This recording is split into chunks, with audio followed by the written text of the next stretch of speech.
வணக்கம்.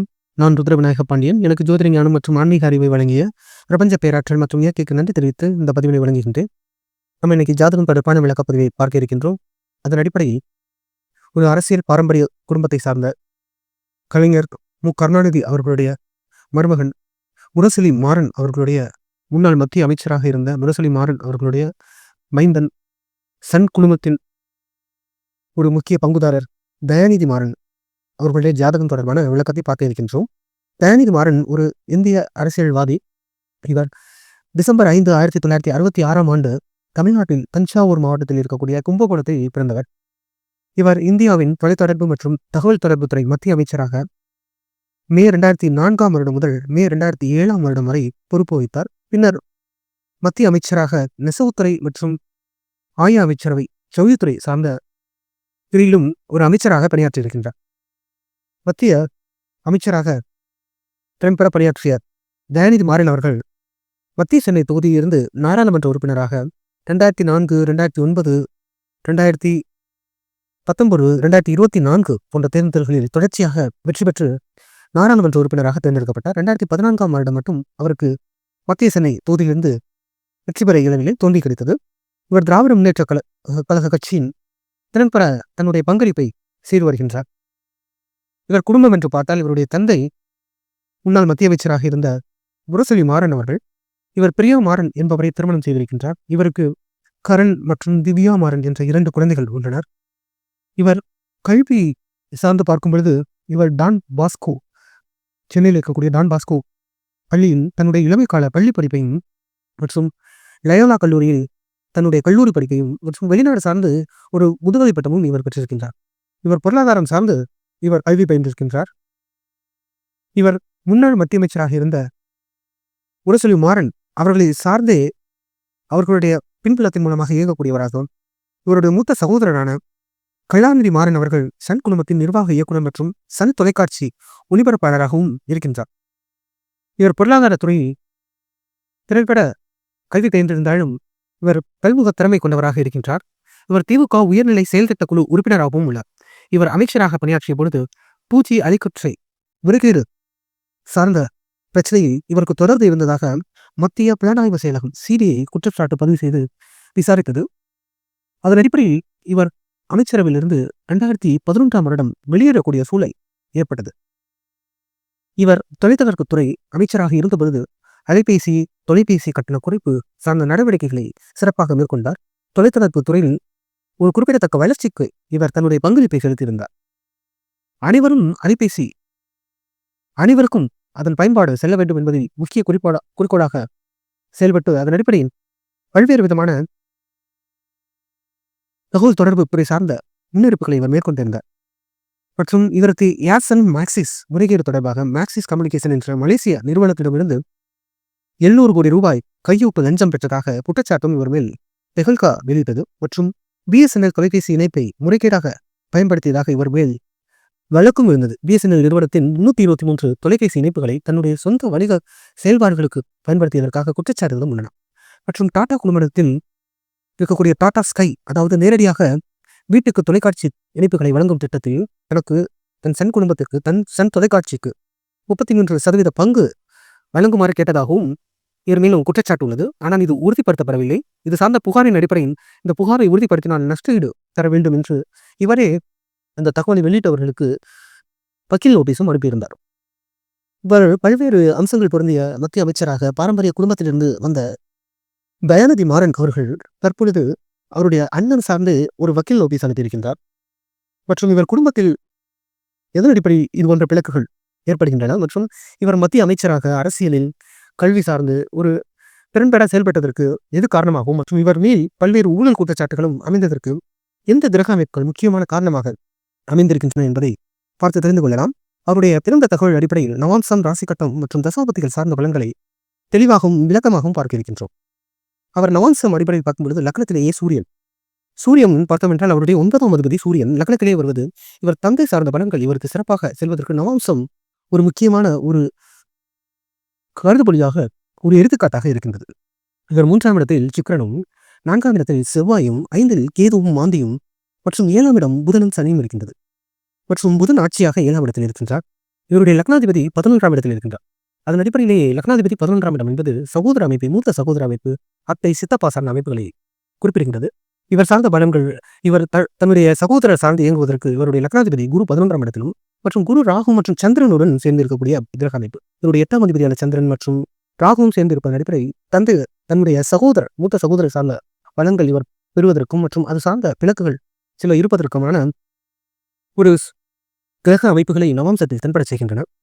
மற்றும் ஒருவர் குடும்பம் சார்ந்து சிறந்து விளங்க வேண்டும், தந்தை சார்ந்த பலன்கள் பெற வேண்டும், இதுபோன்று அரசியல் சார்ந்து மத்திய அரசு சார்ந்து செயல்பட வேண்டும் என்றாலே அவர்களுக்கு 2ஆம் இடம் குடும்பம் மற்றும் தந்தை என்பது 5 மற்றும் 9ஆம் இடத்தை சுட்டிக்காட்டும்.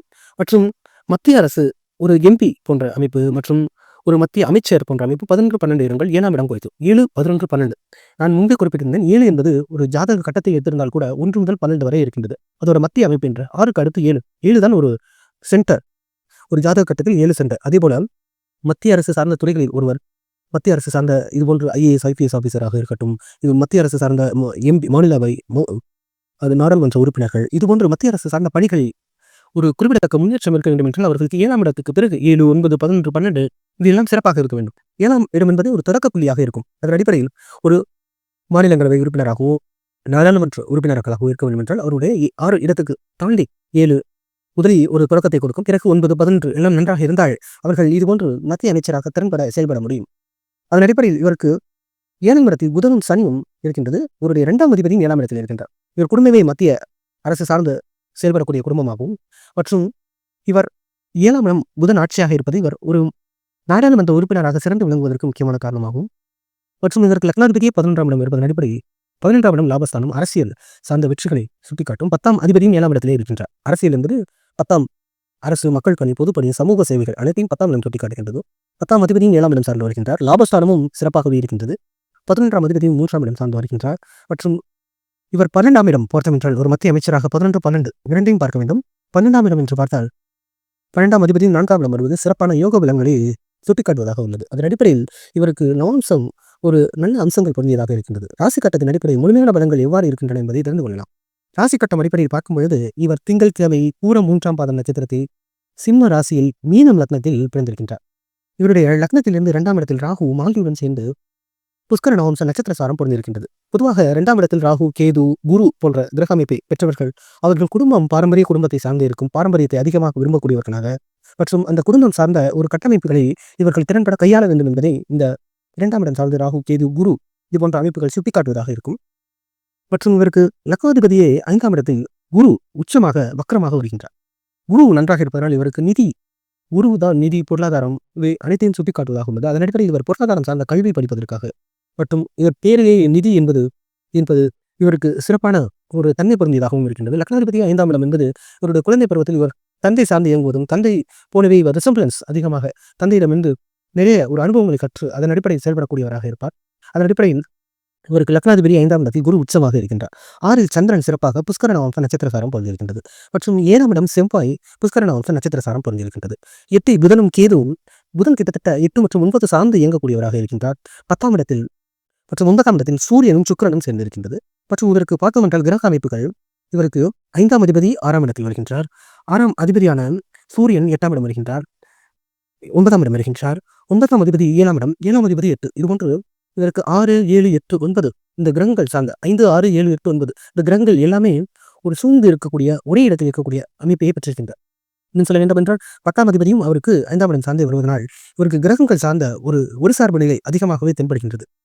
மற்றும் இவருக்கு 12ஆம் இடத்தில் சனி மறையக்கூடிய கிரக அமைப்பை பெற்றிருக்கின்றார். சனி கிட்டத்தட்ட டிகிரி அமைப்பில் 28 டிகிரியை தாண்டி வருகின்றது. அவர் கிட்டத்தட்ட 12 மற்றும் லக்னம் சார்ந்து இயங்கக்கூடியவராகவே இருக்கிறார். அதன் அடிப்படையில் இவருக்கு கிரகம் யோக கிரக அமைப்புகளை பெற்றிருக்கின்றார். இவர் அதிகமாக மற்றவருடன் தன்னை தொடர்பு படுத்திக் கொள்ளக்கூடிய தன்மை பொருந்தியவராகவும், மற்றவர் என்ன அறிவுபூர்வமாக விரும்புகின்றார்கள் என்பதை புரிந்து கொண்டு தன்னுடைய அறிவை மேம்படுத்தி அதன் அடிப்படையில் பிறருக்காக வாழக்கூடிய குணம் கொண்டவராகவும் மற்றும் அதிக உணர்ச்சி வசப்படக்கூடிய தன்மை கொண்டவராகவும், அதிகமாக இலக்குகள், லட்சியங்கள், ஆசைகளுக்காக இயங்கக்கூடிய தன்மை பொருந்தியவராகவும், நிர்வாகத்திறன் பொருந்தியவராகவும், அதிகாரம் சார்ந்த அமைப்புகளில் தன்னை ஈடுபடுத்திக் கொள்ள வேண்டும் என்றும் பிரச்சனைகளை எதிர்கொண்டு சமாளிக்கக்கூடிய திறன், உணர்வுகளை கையாளக்கூடிய பக்குவம் மற்றும் வெளிதேச வாழ்க்கையை அதிகமாக விரும்பக்கூடியவர்களாகவும் இருக்கக்கூடிய கிரக அமைப்பை பெற்றிருக்கின்றார். இதற்கு பார்த்தோம் என்றால் நான் குறிப்பிட்டபடி அவர் ஒருவர் அரசியல்வாதியாக சேர்ந்து விளங்க வேண்டும் என்றால் இவருக்கு குடும்பம் என்று குறிப்பிட்டிருந்த 2ஆம் இடம் ராகு இருக்கின்றது. மற்றும் 2ஆம் அதிபதியும் 7ஆம் இடம், இங்கும் 2ஆம் அதிபதி 7ஆம் இடம் சார்ந்து வருகின்றார். அதே போலதான் நவம்சத்திலும் இருந்தது. மற்றும் இதற்கு நாம் குறிப்பிட்டபடி ஒருவர் அரசியல்வாதியாக இருக்க வேண்டும் என்றால் 10ஆம் இடம் நன்றாக இருக்க வேண்டும். மற்றும் 4, 5ஆம் இடம் எல்லாம் பார்க்கலாம். 10ஆம் இடம் தான் முழுமையான ஒரு பெரிய அளவில் சாதனைகளை குறிக்கக்கூடிய இடமாக இருக்கும். 10ஆம் அதிபதி அவரை உச்சமாக இருக்கின்றார். மற்றும் இவருக்கு சிறப்பான ஒரு தன்மை பொருந்தியதாகவும் கிரகங்கள் எல்லாம் சூழப்பட்ட தன்மை பெற்றவராகவுமே இவருடைய ஜாதக அமைப்பு இருக்கின்றது. அதன் அடிப்படையில் இவர் அரசியல் சார்ந்து திறன்பட இயங்கக்கூடிய வலிமை பெற்றவராக இருப்பதற்கும் மற்றும் இவருக்கு 11, 12 இடங்கள் குறிப்பாக மத்திய அரசு சார்ந்து இயங்கக்கூடிய வாய்ப்புகளை ஏற்படுத்தும். 11ஆம் அதிபதி 12இல் மறையக்கூடிய அமைப்பு. 12ஆம் அதிபதி கிட்டத்தட்ட 12 மற்றும் லக்னம் சார்ந்து வருகின்றார். 12ஆம் அதிபதியும் அவராகவே இருப்பதனால் சனி அங்கு ஆட்சியாக வருகின்றார். இவருடைய தந்தை, குடும்பம், அரசியல் பின்னணி கொண்ட அமைப்பு. இவருடைய லக்னாதிபதியே 5ஆம் இடத்தில் உச்சமாக இருக்கின்றார். கேது 8ஆம் இடத்தில் வருவது மற்றும் இவர் தாத்தா சார்ந்து அவருடைய பின்புலத்தில் இயங்கக்கூடியவராக இருப்பதற்கு இந்த 8ஆம் இடம் சார்ந்த கேதுவும் புதனும் மற்றும் 12ஆம் இடத்தில் சனி ஆட்சியாக இருப்பதும் 8, 12 இடங்கள் குறிப்பாக தன்னுடைய மூதாதையர்கள் பரம்பரை அமைப்பை தன்னுடைய தாத்தா போன்ற அமைப்பை சுட்டிக்காட்டுவதாக இருக்கின்றது. 12ஆம் இடம் சனி ஆட்சியாக இருப்பதனால் அதுவும் ஒரு சிறப்பான தன்மையை எடுத்து காட்டுகின்றது. குறிப்பாக இவருக்கு 7ஆம் அதிபதி 8ஆம் இடத்தில் வருவது ஒரு மனைவி ஒரு ஆண்டர்பிரனராக மருத்துவம் துறை சார்ந்து மற்றும் கேதுவுடன் சேர்ந்து இருப்பதனால் ஒரு விலங்கியல் ஆர்வலராக இருப்பதற்கு முக்கியமான காரணமாகும். இவருக்கு லக்னாதிபதி 5ஆம் இடத்தில் இருப்பதனால் இவருக்கு குழந்தைகள் சார்ந்த பலங்கள் சிறப்பாக கிடைக்கும். இவருடைய 5ஆம் அதிபதியும் 6ஆம் இடத்தில் இருந்தாலும் 8ஆம் இடம் குழந்தைகள் பலங்களை சுட்டி காட்டுகின்றது. கேது 8ஆம் இடத்தில் இருப்பது குழந்தைகள் சார்ந்த ஏக்கம், கவலை இவருக்கு வரத்தான் செய்யும். ஆனால் 8ஆம் அதிபதி இவருக்கு 9ஆம் இடத்தில் இருப்பது மிக சிறப்பான ஒரு குழந்தை சார்ந்த பலங்கள் இவருக்கு கிடைப்பதற்கு வாய்ப்புகள் உள்ளன. குறிப்பாக பார்த்தோம் என்றால் இவர் ஒரு மத்திய அமைச்சராக தகவல் தொடர்பு மற்றும் தொலைத்தொடர்பு நெசவுத்துறை அமைச்சராக பணியாற்றியிருந்தார். இவர் ராகு காலகட்டத்தில் தான் இவருக்கு மத்திய அமைச்சர் பதவி கிடைத்தது. அதன் அடிப்படையில் ராகு 2ஆம் இடத்தை புஷ்கர நவாம்சம் பெற்றிருப்பதன் அடிப்படையில் அவருக்கு 2ஆம் இடம் என்றாலே ராகு இதுபோன்று ஆடை, அலங்காரம், ஆபரணம், நெசவுத்துறை சார்ந்து இயங்கக்கூடியவராகும். மற்றும் ராகு சார்ந்த அமைப்பில் ராகு என்றாலே இதுபோன்று எலக்ட்ரானிக்ஸ், கம்யூனிகேஷன்ஸ் இதுபோன்ற தொடர்புகளை அவர் அதிகமாக தொலைத்தொடர்பு சார்ந்த தொடர்புகளை ஏற்படுத்தி கொடுப்பார். அதன் அடிப்படையில் ராகு திசையில் தான் அவருக்கு மத்திய அமைச்சர் பதவி கிடைத்து அவர் தகவல் தொடர்பு, தொலைத்தொடர்பு, நெசவுத்துறை சார்ந்து இயங்குவதற்கும் மற்றும் ராகு சார்ந்த புதன் இதனால் அவருக்கு பதவி மாற்றம். முதலில் தகவல் தொடர்பு, தொலைத்தொடர்பில் இருந்தார் அதே ராகு திசை. பிறகு பதவி மாற்றம் அடைந்ததுக்கு காரணம் என்னுடைய ராகு திசை சார்ந்த புதன் புத்தி காரணமாக இருந்தது. அந்த தசாபுத்தி சார்ந்த பலன்களை நான் விளக்குகின்றேன். மற்றும் இவர் மேல் அதிகமாக குற்றச்சாட்டு இருந்தது. குறிப்பாக பார்த்தோம் என்றால் 2G ஊழல் குற்றச்சாட்டு மற்றும் ஏர்செல், மேக்சிஸ் போன்ற பிஎஸ்என்எல் போன்ற குற்றச்சாட்டுகள் இருந்தது. ஒருவருக்கு குற்றச்சாட்டுகள் வழக்கு அதிகமாக ஒருவர் எதிர்கொள்ள வேண்டும் என்றால் அவருக்கு குரு செவ்வாய் எவ்வாறு இருக்கின்றார்கள் என்பதை பார்க்க வேண்டும். மற்றும் 6ஆம் இடம் எப்படி இருக்கின்றது மற்றும் 3, 8ஆம் இடம் என்ன சொல்கின்றது. 3, 8ஆம் இடம் என்றாலே ஒரு கெட்ட பேர் கொடுத்துவிடும். லஞ்சம், ஊழல் சார்ந்த கெட்ட பேர்களை 3, 8 கொடுத்துவிடும். வழக்கு பிரச்சனைகளை 6ஆம் இடம் கொடுக்கும். மற்றும் குரு செவ்வாய் தொடர்பு இருந்தாலே அவர்களுக்கும் வழக்கு பிரச்சனைகள் இயல்பாக இருக்கும். இவருக்கு குரு உச்சமாக இருக்கின்றார். வழக்கு பிரச்சனை இருந்தாலும் அதை எதிர்கொண்டு வெளிவருவதற்கான சாத்தியக்கூறுகள் உண்டு. மற்றும் செவ்வாய் 7ஆம் இடம் சார்ந்து வருகின்றார். அதனால் வழக்கு பிரச்சனைகள் தென்படத்தான் செய்கின்றன. ஆனாலும் இவருக்கு 3ஆம் அதிபதியான சுக்கிரன் அவர் 9ஆம் இடம் வருகின்றார். அவரே 8ஆம் அதிபதியாகவும் இருப்பதனால் இவருக்கு ஊழல் இதுபோன்ற பிரச்சனைகள் அதிகமாக கெட்ட பெயர் சம்பந்தப்பட்ட வாய்ப்புகள் ஏற்படுவதற்கு இந்த சுக்கிரன் முக்கியமான காரணமாக அமைவார். அந்த சுக்கிரன் சார்ந்த தசாபுத்தி அமைப்புகள் அவருக்கு பிரச்சனைகளை ஏற்படுத்தக்கூடியதாக இருக்கும். மற்றும் 2G என்றாலே காற்று தொடர்பான அலைவரிசை பிரச்சனை. காற்று என்றாலே புதன் தான் முக்கியமான ஒரு அம்சங்கள் பொருந்திய கிரகமாக இருப்பதனால் புதன் இதற்கு 8ஆம் இடம் சார்ந்து வருவது புதன் சார்ந்த அமைப்பில் அவருக்கு இதுபோன்ற 2G அழிக்கற்றை சார்ந்த பிரச்சனைகளை ஏற்படுத்தி கொடுத்திருக்கின்றது. மற்றும் புதன் 8ஆம் இடம் இருப்பதனால் பொதுவாக காற்று தொடர்பான இதுபோன்ற அலைக்கற்றை சார்ந்த ஊழல்கள், பிரச்சனைகள் அவருக்கு இயல்பாகவே அவருக்கு தென்படத்தான் செய்கின்றன. இதன் அடிப்படையில் இவருக்கு தசாபுத்திகள் சார்ந்த பலன்களை பார்க்கும்போது இவர் பிறக்கும்போதே சுக்கிரன் திசையில் 9 வருடம் 2 மாதம் இருப்பில் பிறந்திருக்கின்றார். சுக்கிரன் திசை 2026 வரை இருந்திருக்கின்றது. அடுத்தது சூரியன் திசை. சூரியன் திசை பார்த்தோம் என்றால் அவருடைய 6ஆம் அதிபதி அவர் 9ஆம் இடம் சார்ந்து வருவதனால் அவருக்கு அந்த காலகட்டத்தில் இவருடைய தந்தை சார்ந்த பலன்கள் இவருக்கு சிறப்பாக கிடைத்திருக்கும். மற்றும் இவருக்கு தந்தை சார்ந்த பலன்கள் 9ஆம் அதிபதியான செவ்வாயும் 7ஆம் இடத்தில் இருப்பதனால் தந்தையும் ஒரு மத்திய அமைச்சராக ஒரு நாடாளுமன்ற உறுப்பினராக இருப்பதற்கு காரணமாக இருந்திருக்கின்றது. அடுத்ததாக சந்திரன் திசை. சந்திரன் திசையில் தான் இவர் பொருளாதாரம் சார்ந்து படித்திருக்கின்றார். வெளிநாடு சார்ந்து இயங்கக்கூடியவராக இருந்திருக்கின்றார்.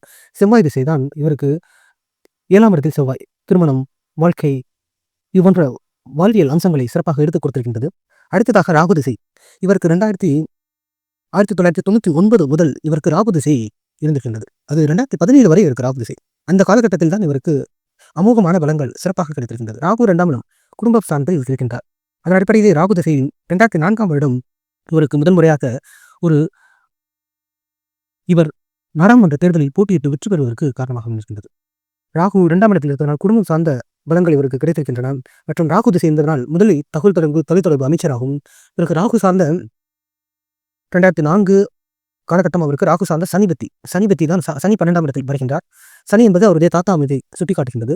அவருடைய தாத்தா சார்ந்த பலன்கள் மற்றும் மத்திய அரசு சார்ந்த வெளி மானியம் சார்ந்த தொடர்பு மற்றும் குடும்பம் சார்ந்த தொடர்புகள் அடிப்படையில் ராகு சனியில் அவருக்கு இது போன்ற தேர்தலில் போட்டியிடுவதற்கான வாய்ப்பும் மற்றும் அந்த காலகட்டத்தில் மத்திய அமைச்சராக ஆவதற்கான வாய்ப்புகளும் சிறப்பாக கிடைத்திருக்கின்றன. அதற்கு அடுத்த புதன் புத்தியில் தான் அவர் துறை மாறுவதற்கு காரணமாக புதன் 8ஆம் இடம் வருகின்றார். அதன் அடிப்படையிலே அவருக்கு புதன் புத்தி அவருக்கு 8ஆம் இடம் என்றாலே இது போன்று டெக்ஸ்டை ராகு 2ஆம் இடம் ஆடை அலங்காரம் வடிவமைப்பு 2ஆம் இடம் மற்றும் அது சார்ந்த டிசைன் ஒரு முக்கியமான உயர் பதவிகளை 8ஆம் இடம் சுட்டிக்காட்டும். டெக்ஸ்டைல் சம்பந்தப்பட்ட வடிவமைப்பு சம்பந்தப்பட்ட உயர் பதவிகளை 8ஆம் இடம் சுட்டிக்காட்டுவதன் அடிப்படை இவர் புதன் புத்தியின் இவருக்கு டெக்ஸ்டைல் மினிஸ்டராக ஜவுளித்துறை அமைச்சராக செம்பெறுவதற்கு காரணமாக அமைந்திருக்கின்றது. மற்றும் இவருக்கு 2007 துறை மற்றும் 2011ஆம் வருடம் இவர் பதவி விலகி இருக்கின்றார். அதுக்கு முக்கியமான காரணம் என்றால் இந்த சுக்கிரன் திசை தான். சுக்கிரன் புத்தி தான். ராகு சார்ந்த சுக்கிரன் புத்தி. சுக்கிரன் 3ஆம் அதிபதி, அவரே 8ஆம் அதிபதி. அவர் 9ஆம் இடத்தில் இருந்தாலும் கூட 3/8க்கான வேலை செய்வதனால் உங்கள் குற்றச்சாட்டின் அடிப்படையில் இவர் பதவி விலக வேண்டிய சூழல் ஏற்பட்டிருக்கின்றது. பிறகு 2014ஆம் வருடம் மீண்டும் மத்திய சனி போட்டியிட்டு தோல்வி அடைந்ததற்கு காரணம் 2014ஆம் வருடம் அவருக்கு சூரியன் புத்தி சென்றிருக்கின்றது. அவர் 6ஆம் அதிபதியாக இருப்பதனால் அந்த காலகட்டத்தில் வெல்ல முடியவில்லை. அதற்கு பிறகு உள்ள காலகட்டம் எல்லாம் அவருக்கு அமோகமாகவே இருந்திருக்கின்றது. ராகு திசை முடிந்திருக்கின்றது. 2019ஆம் வருட காலகட்டம் குரு திசை தான் தற்பொழுது அவருக்கு நடந்து கொண்டிருக்கின்றது. 2033ஆம் வருடம் வரை குரு திசை இருக்கின்றது. அதன் அடிப்படையில் அமோகமான பலன்களை அனுபவித்து வருகின்றார். இவருக்கு 2019, 2024 காலகட்டத்தில் தேர்தல்களில் வெற்றி பெறுவதற்கு இந்த குரு திசை காரணமாக இருக்கின்றது. இந்த காலகட்டம் அவருக்கு சிறப்பாகவே இருக்கின்றது. ஆனால் தற்பொழுது அவருக்கு நடப்பது மீண்டும் குரு சார்ந்த சுக்கிரன் புத்தி. சுக்கிரன் தான் இவருக்கு இது போன்ற பிரச்சனைகளை அதிகமாக ஏற்படுத்தி கொடுக்கின்றார் என்று குறிப்பிட்டிருந்தேன். அதன் அடிப்படையில் அவருக்கு 3ஆம் அதிபதியான மற்றும் 8ஆம் அதிபதியான சுக்கிரன் 9ஆம் இடத்தில் இருந்தாலும் கூட இந்த குரு சுக்கிரன் தான் மீண்டும் அவருக்கு சகோதரர் சார்ந்த பிரச்சனைகளை ஏற்படுத்துகின்றார். எதன் அடிப்படையில் சகோதரர் பிரச்சனை வருகின்றது? சகோதரர் 11ஆம் அதிபதியை குறிக்கின்றது. 11ஆம் அதிபதி 12இல் மறைந்தாலும் அவர் ஆட்சியாக இருக்கின்றார். சகோதரர் சார்ந்த பலன்கள் அவருக்கு ஆட்சியாகவே இருந்தாலும் சரி, ஒரு அதிபதி 12இல் மறையக்கூடும் பொழுது அது சார்ந்த பலன்கள் தாமதமாகவும் பிரச்சனைக்குரியதாகவும் சற்று உடன்பாடுகள் நிறைந்ததாகவும் ஒரு ஆடுபுலி ஆட்டம் கொண்டு ஒரு கேட் அண்ட் மவுஸ் கேம் மாதிரி தான். அது எப்போ வேண்டுமானாலும் அவர்களுக்குள் அந்த ஒரு இணக்கம் வரும். எப்பொழுது வேண்டுமென்றாலும் அவர்களுக்குள் ஒரு பங்காளி தகராறு வந்து கொண்டே இருக்கும். இந்த 11-12 சார்ந்த அமைப்புகள். 11ஆம் இடம் அதிபதி 12இல் மறையக்கூடிய அமைப்பு. இவர் ஆட்சியாக இருப்பதனால் அதன் அடிப்படை பலங்களும் கிடைக்கும். கிட்டத்தட்ட அவருக்கு 12 மற்றும் லக்னம் சார்ந்தே வருகின்றார் சன். இந்த பிரச்சனைகள் அவர்களுக்குள் இருக்கும். அதே போல இது குரு என்றாலே இது போன்ற குரு செவ்வாய் தொடர்புகள் இருந்தாலே இது போன்ற அவர்களுக்கு பொதுவாக வழக்கு பிரச்சனைகள் இயல்பாகவே இருக்கும். மற்றும் குரு என்றாலே அவர் சில பிரச்சனைகளை கொடுத்து அதை எதிர்கொண்டு அதை சமாளித்து வெற்றி பெறுவதற்கான சாத்தியக்கூறுகளை ஏற்படுத்துவார். அதுவும் சுக்கிரன் செல்வதனால் இந்த 2027 வரை அவருக்கு சில ஏற்ற இறக்கங்கள் இருக்கத்தான் செய்யும். ஆனால் இந்த காலகட்டம் 2033 வரையுமே அவர் நல்ல பலன்களை அனுபவிக்க இருக்கின்றார். அதற்கு அடுத்த சனி திசையும் அவருக்கு 11-12 நல்ல ஒரு அமோகமான காலகட்டமாக இருக்கும். ஆனாலும் அவர் மூத்த சகோதரர் சார்ந்து இயங்கக்கூடிய மற்றும் அவர்களுக்குள் அந்த பிணக்குகள் இருக்கத்தான் செய்யும். அது இவர்கள் எப்போது வேண்டுமென்றாலும் மீண்டும் இணைவார்கள், எப்போது வேண்டுமென்றாலும் அடித்துக் கொள்வார்கள். அவர்களுக்குள் ஒரு பரஸ்பரம் இது போன்ற அமைப்பு இருக்கத்தான் செய்கின்றது. அதன் அடிப்படை இவருடைய சகோதர சார்ந்த பலன்களும் இவருக்கு ஒரு குறிப்பிட்ட காலம் சென்று கிடைப்பதற்கான வாய்ப்புகள் இருக்கத்தான் செய்கின்றன. மற்றபடி இது ஒரு பெரிதாக இவர்கள் சார்ந்த பிரச்சனையை நாம் எடுத்துக்கொள்ள வேண்டியதில்லை. இவருக்கு நல்ல அமைப்புகள் அனைத்தும் பொருந்திய நல்ல அம்சமான ஜாதக அமைப்பை பெற்றிருக்கின்றன. நவாம்சத்தின் அடிப்படையில் பார்க்கும்போது இவருக்கு கை, கால், முட்டுக்கள் சார்ந்த பிரச்சனைகள் வருவதற்கு வாய்ப்புகள் தென்படுகின்றன. மற்றபடி ஆரோக்கியம் சிறப்பாகவே இருக்கின்றது. மற்றும் 4 மற்றும் 7ஆம் அதிபதியும் மறைவதனால் ரத்த ஓட்டம், ரத்த அழுத்தம் சம்பந்தப்பட்ட அதிகமாக உணர்ச்சி வசப்படக்கூடிய தன்மை புரிந்தவராக இருப்பதற்கு மற்றும் 2ஆம் இடத்தில் ராகு வருகின்றார். நாம் பார்த்திருக்கோம் சூரியன் சுக்கிரன் தொடர்பு இருந்தாலே அவர்களுக்கு கண் சம்பந்தப்பட்ட ஏதேனும் பிரச்சனைகள் வரும். கண்ணில் கண்ணாடி அணிவதற்கு வாய்ப்புகள் சூரியனும் சுக்கிரனும் சேர்ந்திருந்தாலே அந்த வாய்ப்புகள் ஏற்படுத்தும். அதெல்லாம் சிறு சிறு பிரச்சனைகள் தான். மற்றபடி நீண்ட ஆயுள் புரிந்தவராக சிறப்பான ஒரு வாழ்க்கையை வாழக்கூடிய தன்மை புரிந்தவராக இவருடைய கிரக அமைப்புகள் இருக்கின்றன. இருந்தாலும் மன குழப்பங்கள், சஞ்சலங்கள் நவம்சத்திலேயே தென்படுகின்றன. அது சிறிது இருக்கத்தான் செய்கின்றன. இவருக்கு காலகட்டம் சிறப்பாக இருக்கின்றது. 2033 இருக்கட்டும். அதுக்கு அடுத்த சனி திசையும் இவருக்கு மத்திய அரசு சார்ந்து இயங்குவதற்கு யோகமாக இருக்கின்றது. ஆனாலும் மறைவு சாதனை என்பதனால் சற்று கவனமாக செயல்பட வேண்டிய தன்மை புரிந்தவராக இருக்க வேண்டும். இதுதான் இவருடைய ஜாதகம் தொடர்பாக நான் கொடுக்கக்கூடிய விளக்கம். மீண்டும் இது போன்ற ஜாதகம், ஜோதிடம் தொடர்பான விளக்கப்படி உங்களை விரைவில் சந்திக்கின்றேன். புவியுள்ள காலமெல்லாம் புகழோடு வாழ்ந்திடுவீர். வையகம் செழிக்க வாழ்க வளமுடன்.